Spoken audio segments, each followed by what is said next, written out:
Hello, everybody. I figured I may as well get this out in the air, right? The crucifixion, Jesus, right? The crucifixion, Jesus. What's interesting about this is crucifixion, instead of it's being spelt the way it normally would, it's with an X. And you can look this up, crucifixion. Look at that. It's got a big, giant X, like X marks the spot, right? Now, if you go down here, cruise, I, fiction, G is us, right? Cruise, I, fiction, G is us. Cruise of fiction, cruise, I, fiction, G is us. Now, inside of your DNA helix, right? All right, let's turn it sideways. That's what your DNA looks like. Back and forth, the spiraling DNA, right? But they, from one view, they would look like X's. All right, so let's put it back to here. And what's interesting is in each one of those pieces of DNA is a fractalized piece of you representing the G. The G is us. And the G, strangely enough, the large G and the little g, depending on which way you look at it, but the large G for sure looks like a 6. 6, 6, 6. All right? So you have your DNA helix. You have Helios above your head.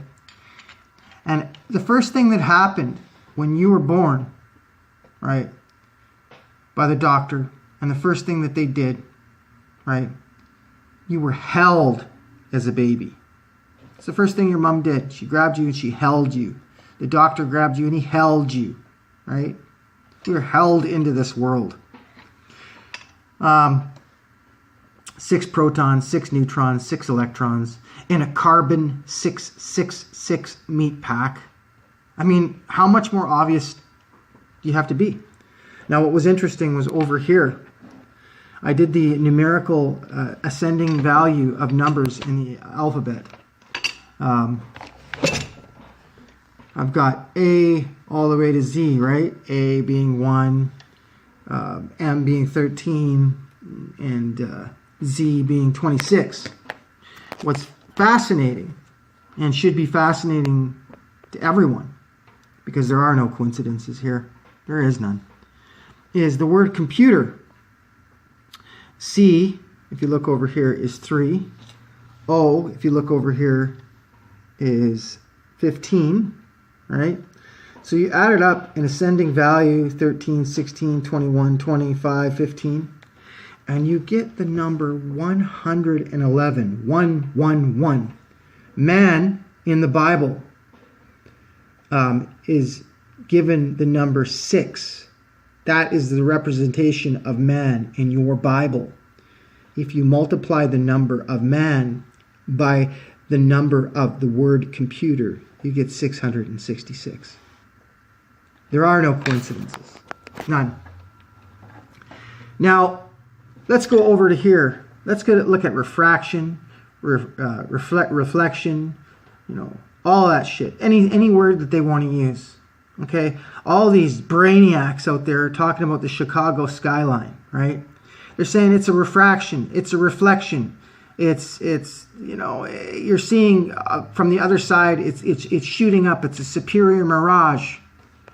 What they're missing, and what should be the most obvious thing to everyone out there, is that it doesn't matter if it's a refraction. It doesn't matter if it's a reflection. It doesn't matter if it's a superior mirage. Do you know why? Because the skyline itself, from one end to the other, in that picture, in that photograph, is 100% flat. 180 degrees of flatness. And they're quibbling, squabbling, arguing like a bunch of seagulls over the last fucking piece of bread. Now, when you go over here, this represents the boat, and I tried drawing it, but obviously the water got a little rough over here, a bit of ocean, I guess. I didn't mean to, but I'm trying to draw a flat line, right? But this is the boat, and this is the idea that they're saying, that the boat, as it goes further away, the hull will disappear, and then the rest of the boat will disappear, and you'll see the top of the mast, and then it'll disappear over the curve because it's going off into the distance. off into the distance. See, as my pen's going off into the distance, it gets smaller, right? Watch my pen. Here's my big giant pen. Look at how big it is. And it's going off into the distance. It gets smaller, right? So that's interesting. So they're saying that the boat, because it's you're losing the hull and the top of the boat and everything just disappears. But what that is I learned it in grade 9 art.